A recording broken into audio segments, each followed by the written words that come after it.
Bon, ça y est, j'ai farm comme un porc la saison 1 de Test Drive Solar Crown et du coup j'ai débloqué la récompense finale de la saison 1 du Season Pass, la Audi e-tron GT, qu'on va donc tester aujourd'hui en vidéo, histoire de voir un petit peu ce que ça donne, surtout histoire de voir en fait ce que donnent les voitures électriques sur le jeu. Parce que à part un petit gameplay que j'ai fait vite fait sur la Taycan, j'avais jusqu'ici aucune électrique dans mon garage. Donc ça y est, j'ai récupéré la e-tron et on va voir ensemble aujourd'hui ce qu'elle a dans le ventre, si c'est une bonne voiture et si elle est performante tout simplement, ou si aussi elle est cool à conduire. Donc pour info, cette voiture est gratuite. De toute façon, le Solar Pass de la saison 1 est gratuit pour tout le monde, celui de la saison 2 aussi.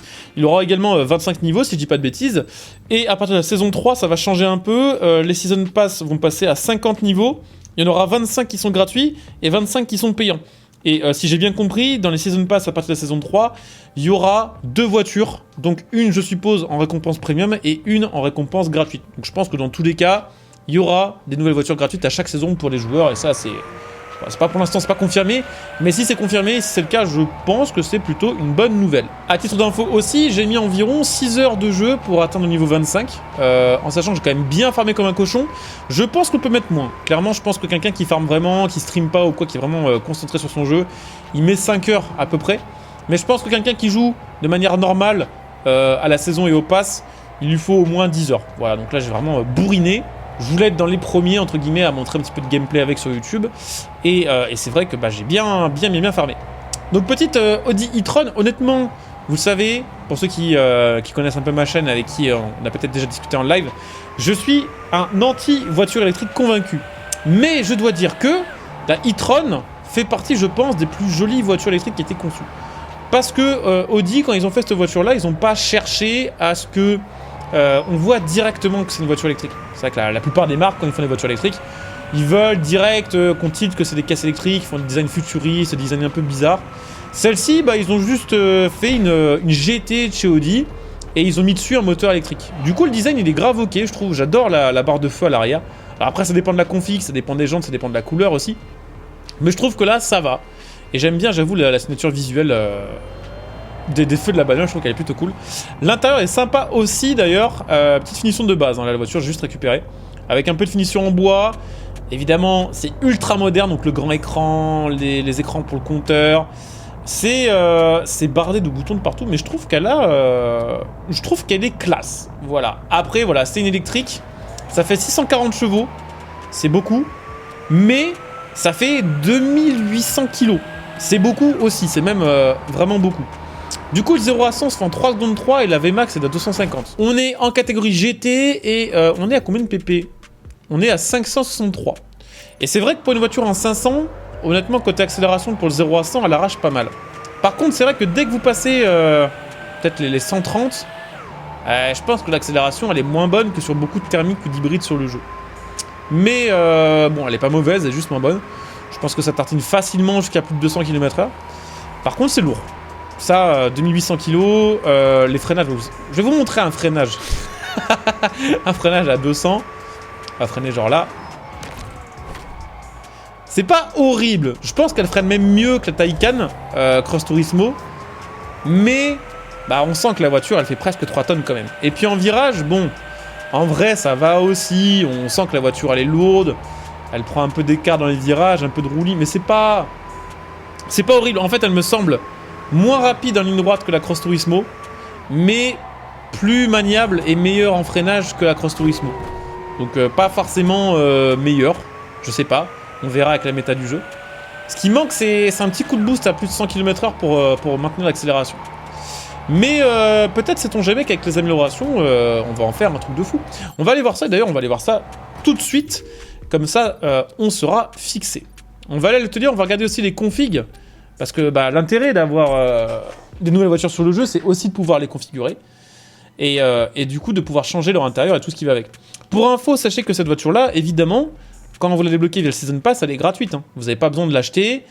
Et je pense honnêtement que si elle était sur le jeu, en prix de base, elle serait au moins à 1 million, vu l'économie du jeu. Donc ce serait pas donné. Voilà, ça fait un beau petit cadeau quand même pour ceux qui ferment le pass. Alors, je voulais regarder justement les cosmétiques et tout ce qui va avec. Livret, déjà on va regarder les peintures constructeurs. Donc on a le rouge, on a le bleu, un champagne un peu foncé, on a le gris. Le gris honnêtement il rend super bien IRL. Je pense que si j'étais obligé d'acheter une e-tron en vrai, je la prendrais grise. Après, j'avoue que sur le jeu, autant se faire plaisir et mettre une couleur un peu voyante, voilà, et mettre un peu de rouge. Et d'ailleurs, attendez, je viens de tilter un truc. Ah oui, d'accord, ok, donc le biton, en fait, c'est pour la calandre et c'est pour le toit. Non, c'est que pour la calandre, en fait. Ok, parce que là, ils sont full blanc et là, ça part en noir et rouge. Ok, on va appliquer ça, c'est 30 000. Hein. J'espère que les devs vont réduire ce prix parce que 30 000 pour changer la peinture, c'est le prix d'une... C'est plus que le prix de certaines voitures sur le jeu. Alors ensuite, on a les pièces cosmétiques. Donc ça va être les jantes et tout ce qui va avec. Pourquoi c'est mal trié? Ah, mais c'est parce que je débloquais les jantes du Season Pass. C'est ça le truc. Mais ok, au niveau des jantes de chez Audi, je crois qu'on a que celle-ci. Après, il y a peut-être d'autres jantes qui rentreraient bien hein, sur le jeu, sur cette voiture-là. Mais j'avoue que j'aime bien, sur TDU, vu que le jeu est un peu RP, j'aime bien laisser les jantes constructeurs. Donc on va laisser les jantes constructeurs. Évidemment, on peut mettre les vitres surteintées. Et on a l'intérieur. Ok, petite config avec le petit liseré rouge en Alcantara, là, sur les portières. Ça, c'est beau, hein, le rose de noyer, c'est stylé, quand même. Du carbone. Ou rouge et fibre de carbone. En vrai, si on veut être un peu raccord avec l'extérieur en mode voiture sportive, bah, il est beau. Hein. L'intérieur est stylé comme ça quand même. Ça fait confort sport en même temps. Vu que c'est du rouge un peu bordeaux, c'est stylé.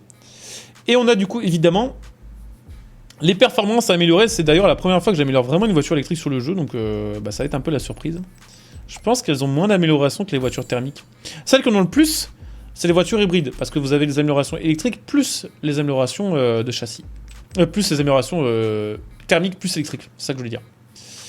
Alors, on va la mettre en mode race. Hein.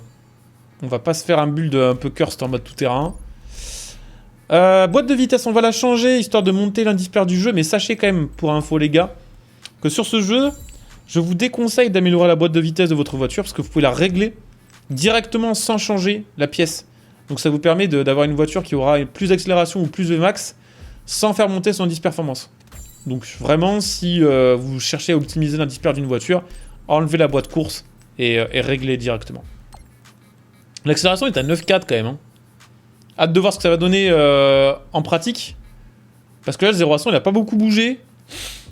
Ça me semble un peu pipoté comme, comme stat. On va voir ça.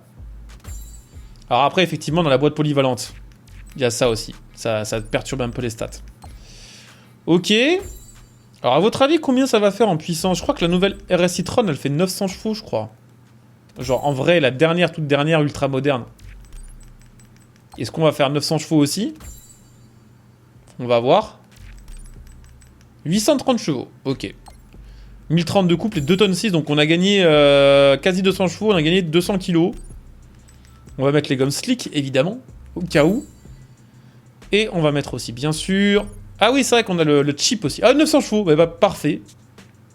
Parfait, c'est comme la vraie dernière RS e-tron. Alors cette voiture a un petit avantage pour l'instant, on va voir si en course ça change quelque chose, mais c'est que full, cette voiture, donc vraiment full de chez full avec les slicks, on est en 746, et je crois que le max de points de PP qu'on puisse avoir sur une épreuve en GT, qui est donc sa catégorie, ça doit être 750.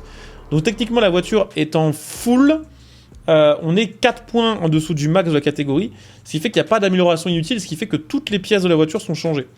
Donc on va voir ce que ça donne en épreuve, évidemment.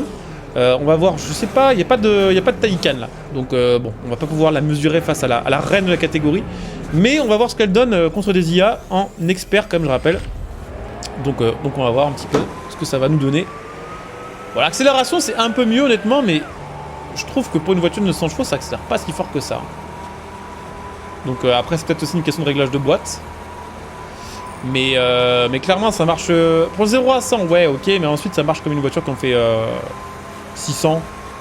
Et encore. C'est vraiment le poids. Hein. Vraiment le poids, elle fait toujours 2 tonnes 6.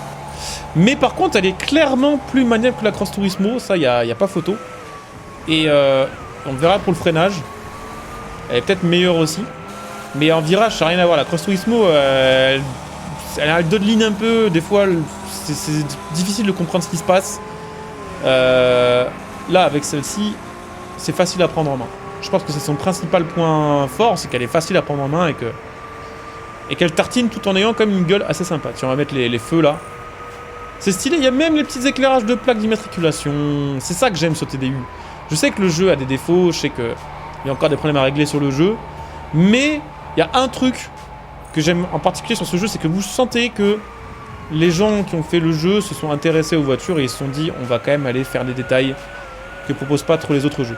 Et que ce soit les LED, que ce soit les clignotants spéciaux, que ce soit les signatures visuelles, les éclairages comme ça un peu secondaires, c'est des trucs qu'il y a sur le jeu, qu'il n'y a pas sur les autres jeux en fait, ou pas sur tous les autres jeux, ou pas toujours aussi bien fait.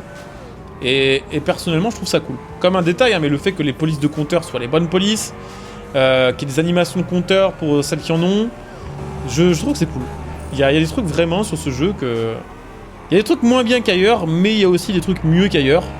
Et il faut pas les oublier. Voilà. Mais bon. Ça en sort pas trop mal avec notre petite RS e-tron. Je crois qu'elle s'appelle la RS e-tron. Il me semble qu'il y a plusieurs versions de la e-tron. Et qu'en gros, la RS e-tron, c'est la version 600 chevaux. Je crois qu'il doit y avoir des versions moins puissantes que ça. Mais en gros, par contre, je pense que moins puissant que ça doit vraiment être un veau de l'enfer. Même avec 400 chevaux. Parce qu'avec 600 de base, c'était pas incroyable. Donc bon, je pense qu'on devrait réussir à gagner. Contre des géants experts avec une nouvelle voiture, c'est pas trop mal. Et tout ça sans réglage. Vraiment, c'est plutôt bon signe. Je pense pas qu'elle soit cheatée, je pense pas qu'elle ait méta ou quoi que ce soit. Juste, ça fait une alternative un peu sympa à d'autres voitures mid-tiers de cette catégorie. Donc voilà, débloquez-la si ça vous kiffez. Dans tous les cas, le Solar Pass, bah, tout est gratuit et tout ce que vous faites sur le jeu va compter. Donc vous allez finir par la débloquer en mode passif un moment ou l'autre, même si vous voulez pas forcément la débloquer. Ça fait une voiture gratuite en plus. Je trouve que ça fait plaisir. Voilà, même si évidemment, comme tout le monde, j'aurais préféré que pour la première saison, on ait des voitures thermiques ou au moins une thermique sur les deux récompenses. Là, on a deux électriques. Mais c'est comme ça, on verra la prochaine saison. Peut-être que ce sera full thermique, on aura peut-être des gros V12, on aura peut-être des dingueries. On verra. En tout cas, petite e-tron, c'est validé, elle est plutôt jolie, elle est plus maniable que la Cross Turismo, elle fait un petit peu de son aussi, contrairement à la même voiture sur un Forza par exemple. Donc c'est pas incroyable. J'espère en tout cas que cette petite vidéo découverte de la e-tron vous aura fait kiffer. C'est le cas, bien sûr, je compte sur vous pour laisser un petit like, pour vous abonner pour les prochaines vidéos. Pour aussi, bien sûr, venir me follow sur Twitch, en sachant que ce soir, on est en live sur Twitch, voilà, pour découvrir des nouveaux trucs. Donc n'hésitez pas à venir follow, utilisez votre Prime pour soutenir. Et puis pensez aussi, bien sûr, comme d'hab, que si le jeu vous intéresse et que vous avez envie de l'acheter à prix réduit, il est à moins 30 ou moins 40% via mon lien Instant Gaming que vous trouvez sous la vidéo. Et que ça vous permet en plus de soutenir ma chaîne par la même occasion. Donc n'hésitez pas, quand vous avez des jeux achetés, à passer via ce lien. Voilà, que ce soit TDU ou d'autres jeux. Écoutez, je coupe ici. Je vous dis à très bientôt. On va faire un truc quand même, avant de couper. On va se faire un petit test en ligne droite. Parce que je sais que si je fais pas de test de VMAX, vous allez me dire, elle prend combien en VMAX? Vous allez demander dans les commentaires. Là, au moins, vous saurez. Et après ça, on s'arrêtera. On va se prendre le petit tunnel. On va se faire une accélération en vue intérieure, tiens, comme ça. Allez, let's go. Alors, 0 à 100, bon. L'accélération, c'est pas l'accélération d'une voiture de 900 chevaux. Enfin, remarquez, je sais pas... Est-ce qu'il y a vraiment des thermiques de 900 chevaux qui font 2 tonnes 6 auxquels on pourrait comparer la e-tron? Je sais pas. Et après, niveau VMAX, bon... C'est pas mirobolant. Là-dessus, c'est vrai que la Taycan, elle écrase complet. Mais, bon, voilà, elles ont différents points positifs et points négatifs. Ah, je pense que vraiment, si on arrive à prendre 300 avec, là, c'est le bout du monde.